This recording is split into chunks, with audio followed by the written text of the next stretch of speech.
퇴사한 지 1일차. 학교 다니는 그 시절들이 아침 9시까지 혹은 고등학생이 되면 아침 저는 7시까지 가면서 연교실을 했거든요. 나이가 들면 들수록 그 학교에 있는 시간이 점점 더 길어지고, 처음에는 가만히 서 있는 것도 힘들고 가만히 앉아 있는 것도 되게 힘들었던 기억이 아직 나거든요. 초등학교 한 1학년 때인가 매주 월요일마다 아침 조례 시간이 있었어요. 그때 땡볕을 막 받으면서 서 있는 그게 너무 힘든 거예요. 근데 선생님들은 다 그늘에 있는 그 그늘이 있는 단상에서 우리를 다 쳐다보고 있었고, 이렇게 기억에 남아요. 그리고 나서 고등학생이 됐을 때는 거의 뭐 감옥에 갇혀있다시피 하면서 살았던 것 같아요. 그 시골 상경기 영상에도 잠깐 그 공부하면서 진짜 미칠 것 같다는 내용이 있는데, 정말 진짜 정신병이 안 걸릴 수 없는 환경이다. 특히 이제 나같이 공부만 하고 사람들 착한 아이였으면 더 정신병 걸리기 쉬운 환경이 한국인 것 같아요.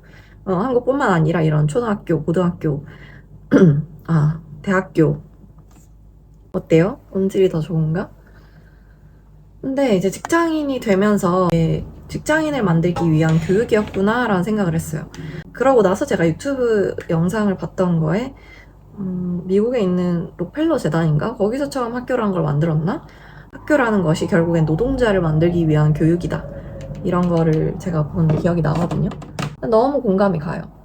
이거는 아주 어렸을 때부터 만들어져 온 노예를 만들기 위한, 노동자를 만들기 위한 연습이었던 거죠. 초등학교부터 세어보면 초등학교 6년, 중학교, 고등학교 6년, 12년 동안 노동자가 되는 연습을 하고, 거기서 대학생이 되면 미국은 솔직히 어떤지 잘 모르겠어요. 미국은 어떤 특별한 더 사유와 뭐 사고를 위한 교육을 하나? 좀 궁금하긴 해요. 근데 한국은 어쨌든 페이퍼를 잘 쓰는 거. 저는 문과였으니까 더 그랬고, 시험을 더 잘 보기 위해서 더 열심히 공부를 하고, 새벽까지 공부를 하고, 대학생 때는 더 벼락치기도 하고, 기억이 나요. 그러면서 이제 조금 더 sophisticated한 노동자가 되기 위한 연습을 했다라고 저는 생각을 해요. 그러고 직장인이 되어서는 헤드헌팅 했었을 때는 아무래도 사업자처럼 일을 할 수 있으니까 조금 더 자유롭게 일을 했었고, 내가 먹고 싶을 때 점심을 먹고, 무슨 일이 있으면 조금 더 아침에 집중해서 일을 막 하다가 오후 2, 3시쯤 배가 슬 고파지면 점심을 먹고, 사람들 좀 암묵적일 때, 혹은 아침 일찍 사람들이 너무 많이 회사에 있으면 사람들이 막 나한테 뭐 물으러 많이 오니까 집중하기가 되게 힘드니까 아침 일찍 가서 한 7시쯤 가서 일을 바닥닥닥 해버리고, 한 10시 반 이럴 때 나와서 브런치 겸 간단한 점심을 먹고 일을 하기도 하고, 이런 자유로운 것이 있었던 것 같아요. 제가 말하는 그 자유로움이라는 것은 시간과 공간의 제약을 뜻하는 것 같아요. 제가 어제 퇴사한 그 대기업을 비교를 해보면 굉장히 자유가 없죠. 근데 그 자유를 내놓음과 동시에 안정적인 소득이 보장이 되는 거죠. 그러니까 내가 일단 자리에 앉아 있고 나에게 시켜준 일을 어느 정도, 일정 정도 진짜 미팅 expectation 하는 정도로만 일을 해도 돈이 따박따박 들어오는 경험을 할 수가 있어요. 근데 이 경험이 저에게 굉장히 좀 불쾌했어요. 중학생 때부터 그랬어요. 선생님들의 말을 듣기가 싫었어요. 선생님들이 너네는 너무 쉽게 큰다, 너네는 너무 고생 없이 큰다, 나 때는 이랬고 저랬고, 나 때는 얼마나 힘들었는데 너네들은 뭐 복 받았다, 이런 식으로 얘기할 때도 전 솔직히 그때 사춘기였기도 하지만 선생님 앞에서 대놓고 코드숨을 꼈어요.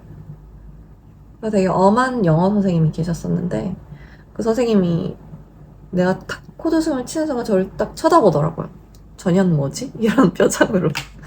그때 좀 살짝 쫄긴 했는데, 그래서 제가 기침하는 척을 했나? 그랬던 것 같아요. 아니, 내가 당신보다 더 힘들게 크고 있는지, 안락하게 크고 있는지 당신이 어떻게 알아? 라는 그런 코드숨이었거든요. 그 당시에 제가 너무 힘들었기 때문에. 여하튼 그래서 그 노동자가 되는 연습을 한다라는 생각을 고등학생 때도 중학생 때도 무지막지하게 했고, 그 고등학생 때는 진짜 열불이 났어요. 왜 이 수능이라는 시스템으로 대한민국에 있는 사람들을 1%의 성공자와 패배자로 나누는 거지? 이게 양반과 노예가 사라졌다고 하지만 현대에는 그게 더 교묘하게 이어지고 있다는 생각을 했고요. 그래서 제가 점심 먹을 때마다 친구들한테 늘 이런 분노를 표하니까 그럼 너가 상위 1%가 돼서 시스템을 한번 바꿔봐. 그래서 그 말로 겨우 공부를 했어요. 그 말을 듣고. 항상 막 이를 아득바득 갈아가면서 공부를 했고 내가 이놈의 시스템 내가 바꾸지 이런 생각으로 했는데 뭐 평범한 아주 지극히 평범한 회사원이 됐죠. 어쨌든 그래서 제가 하고 싶었던 말은 그거예요. 우리는 노동자가 될 교육을 미리부터 받고 그렇게 컸다. 그렇기 때문에 노동자가 되지 않는 것 말고는 또 다른 생각을 하기 힘들게 컸다. 부유한 자들은 보통은 가정교육을 하죠. 가정교육. 집에서 홈스쿨링을 받는 거예요. 집에서 프라이빗 티처를 데리고 와가지고 교육을 받는 거죠. 근데 내가 진짜 돈이 많은 사람이라면 나도 내 아이를 그렇게 가르칠 것 같아. 난 내 아이를 노동자로 키우고 싶지가 않거든. 그래서 부유한 사람들 보면 필라테스 강사를 집으로 불러서 집에서 하죠. 자기가 어딜 가는 법이 없고. 왜냐? 시간이 너무 소중한 자원이 있기도 하고 기성복 같은 걸 입고 싶지 않은 마음이랄까? 난 남들과 똑같은 걸 받고 싶지 않아 라는 마음이랄까? 그럴 필요가 없는 거죠. 화장하면서 말하기 어렵네. 순순히 말을 잘 듣는 노예가 되면 세금도 잘 내는 성실한 시민이 될 수 있고 또 회사에서 잔말 말고 나 대신 일을 해주는 몇만 명의 회사원을 거느릴 수가 있다. 근데 또 진짜 돈이 없고 막 너무 힘들게 산 사람에게는 어쨌든 그런 안정성을 계속해서 가져가는 것도 혜택이 굉장히 크니까 회사원이라는 거를 계속 하고 또 사람들이 대기업에 들어오려고 하고 그런 거겠죠. 근데 대기업에 들어오는 순간 제가 느낀 거는 NPC가 될 수밖에 없어요. 임원이 아니고서야. 임원은 어쨌든 그래도 사측의 입장에서 생각을 좀 더 해내야 되는 사람이니까 조금 덜 NPC가 되려나? 근데 그 임원이 되려고 하면은 노동자의 월급을 받으면서 내가 자본가인 것처럼 생각하면서 살아야 돼요.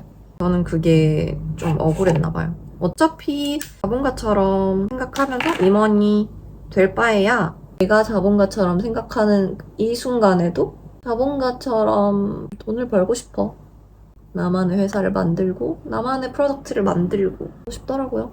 그래서 사립초 가고 사립중 가고 좋은 학교 가고 좋은 대학교 가면 좋은 기업에서 안정성 있게 일을 할 수 있다.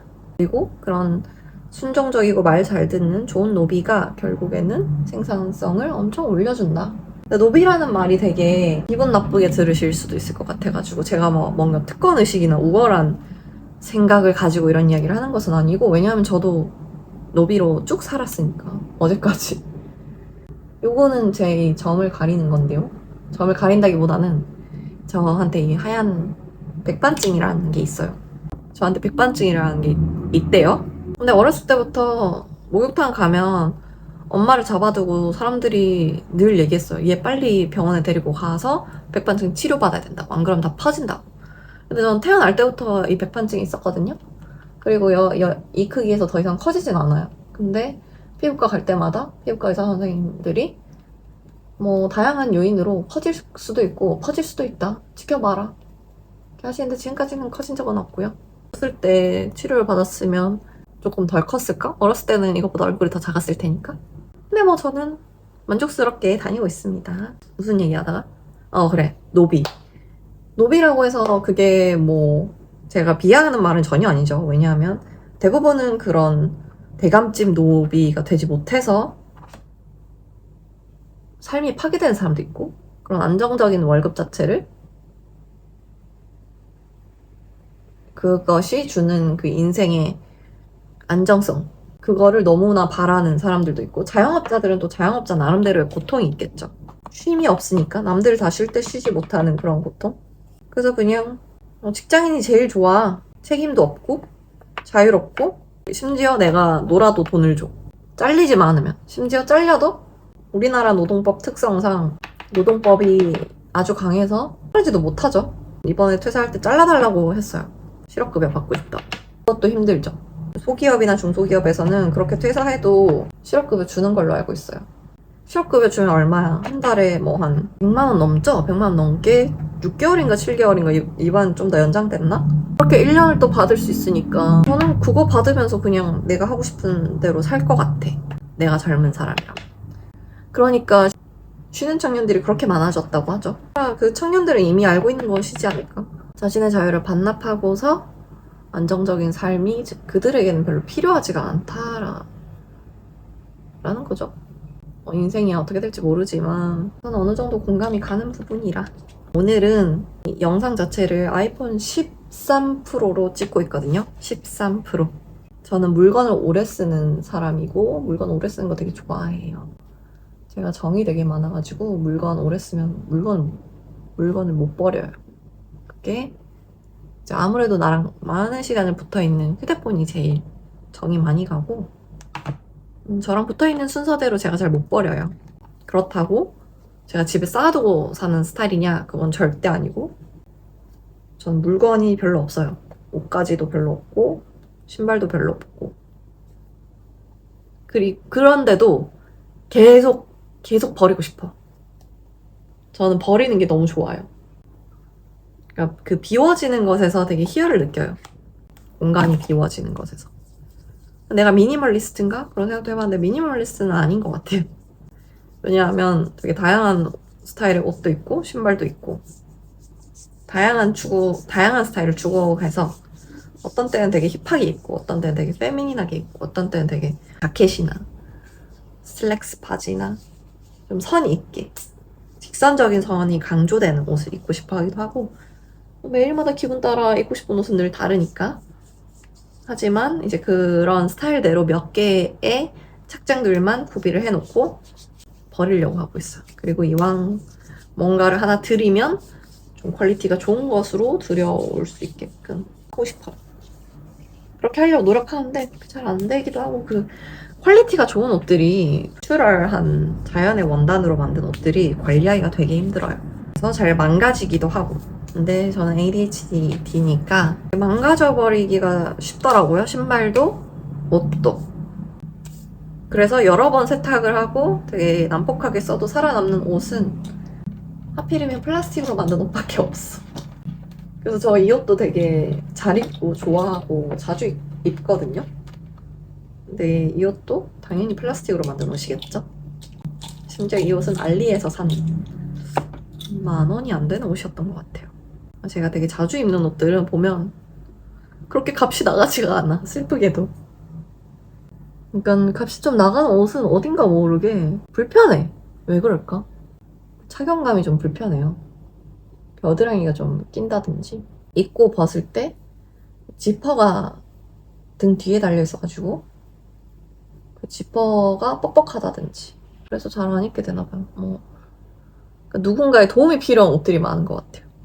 어제 너무 밝은 곳에서 영상을 찍어가지고 제 눈썹이 거의 다 날아가서 모나리자처럼 나왔던데, 눈썹 되게 나름 많은데 눈썹 색깔도 옅은 편이라 그래서 더 잘 안 보이나 봐요. 이런 긴 영상들을 찍는 게 요즘 좀 재미있더라고요. 저만의 생각을 얘기할 수도 있고, 또 중간에 남들이 반박하거나 내 말을 가로막거나 이러지 않으니까. 저는 밖에 나가면 되게 그냥 많이 듣는 사람이거든요. 제가 말하는 사람은 아니고. 그리고 아무래도 이제 저만의 생각이나 의견을 얘기할 때는 예전에 생각하던 것까지 다 끌어와서 얘기해야 되는데 그걸 언제 다 얘기를 하며 그거를 그 상대방한테도 예의가 아니다라는 생각을 해가지고 그 얘기를 언제 다 듣고 있어. 내 이야기를 집중해서. 여러분들이 뭐 청소할 때나 밥 먹을 때나 틀어놓고 보시라고. 누군가 한 명 떠들어야 된다면 그게 나면 좋겠다. 그런 생각으로 찍고 있어요. 그 아이폰 13 프로 쓰고 있는데 이게 되게 발열이 너무 미쳤고 지금 한 5년 넘게 쓰고 있나? 6년째 쓰고 있는 건가? 아이폰 18을 제가 기다리려고 17을 패스를 했죠. 17이 약간 좀 되게 불안정해 보이고 처음에 봤을 때는 그닥 디자인이 예뻐 보이지 않았어. 그래서 안 살려고 그랬는데 아이폰 13 프로의 배터리가 제가 효율이 막 한 60 몇 %였나? 그래서 한번 교체를 하러 가서 교체를 했어요. 교체를 한 건데 교체를 하고 나서 더 뜨거워졌어 얘가. 그래서 이제는 막 80%까지밖에 충전이 안 되고 거기서 멈추고 무엇보다도 나는 영상을 촬영하고 편집해야 되는데 영상을 한 번 촬영하고 편집하려고 하면은 또 엄청 뜨거워가지고 내가 이거 키보드 누르는 게 막 한 10초 있다가 반영이 돼요. 편집하는 시간도 너무 오래 걸리고 도저히 안 되겠는 거죠. 히터를 바를까 말까? 바를까 말까? 여름이라 뽀송한 게 나을까? 아니야. 하이라이터 발라.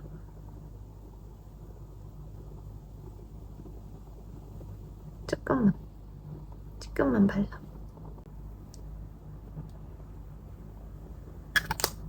그래서 아이폰 17 프로를 사러 갑니다. 솔직히 17 프로도 조금 많이 고민했어요. 너무 무거울까봐. 13 프로도 엄청 무거워가지고 가끔 손목이 좀 시큰거린달까? 그런 느낌이 든달까? 기분 탓일 수도 있지만 입술을 좀 죽여주고. 근데 17 프로는 13 프로, 뭐 15 프로 쓰고 있는 사람들이 써도 체감적으로 되게 만족할 거라는 영상을 봤어요. 바꾸러 갑니다. 저는 퍼스널 컬러가 여쿨이거든요. 여쿨이 사면 좋은 컬러라 그래가지고 샤넬 이 프리즈 118번을 샀는데 얘가 쿨이 아닌 것 같아. 촌스러워. 이것만 바르면 너무 웜해지네. 저는 입술이 되게 통통한 편이어가지고 입술 색깔이 진해지면 좀 촌스러워지더라고요, 얼굴이. 그래서 입술 색을 늘 죽여주고 누디한 립을 바르거든요. 디올 립밤 살짝 한 요정도? 요정도만 발라야겠다. 제가 요정도 바른 거 보고 제 친구가 너는 왜 입술이 없냐고. 누디하게 바르는 게 조금 더 세련돼 보이는 것 같아요. 이제 액세서리 하고 올게요. 오늘은 저희 퇴사 파티를 하는 날이기 때문에 액세서리라는 액세서리는 다 해줄 거예요. 쿨톤이지만 골드로 산 액세서리. 하나만 할까 했지만 하나 더 얹어볼게요. 왜냐? 나는 화려한 걸 좋아하니까. 화려하면 요즘 왜 이렇게 화려한 게 좋은지. 나이 들었나? 몰라. 반짝이면 다 예쁘지. 예쁘죠? 왜 말 안 해준 거야? 나 왼쪽 아이라인 없잖아. 렌즈를 끼고 깨달았어요. 이게 말하면서 화장하기가 어렵다니까? 이쪽이 아이라인 안 한 쪽, 이쪽이 한쪽. 아이라인 안 하고 나갈 때도 되게 많긴 한데 아이라인을 안 하면 좀 너무 순박해 보이는 경향이 있어. 도미걸들이 저한테 많이 따라붙고요. 원래는 제가 컬러 렌즈를 안 끼고 투명 렌즈만 끼는데 이제 곧 이사 가야 되는데 투명 렌즈가 똑 다 떨어진 거예요. 그래서 저는 한 번 시킬 때 엄청 많이 시킨단 말이죠. 그래서 재워놓고 이렇게 쓰는 편인데 이사 가야 되는데 짐이 많아지는 게 싫잖아요. 그래서 다시 컬러 렌즈 좀 남은 게 있어가지고 끼고 있는데 또 끼다 보니까 익숙해지네. 예전에 처음 다시 끼니까 되게 개눈 같아가지고. 투명 렌즈 확실히 예쁜 것 같아요.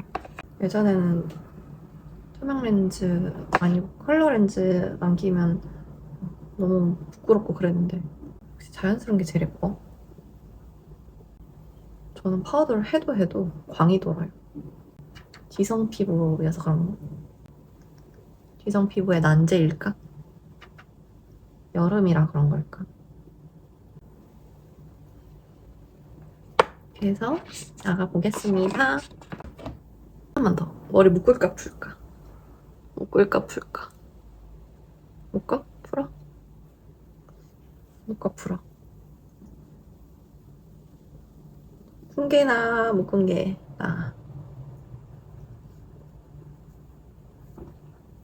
쿵게 나온 것 같기도 하고.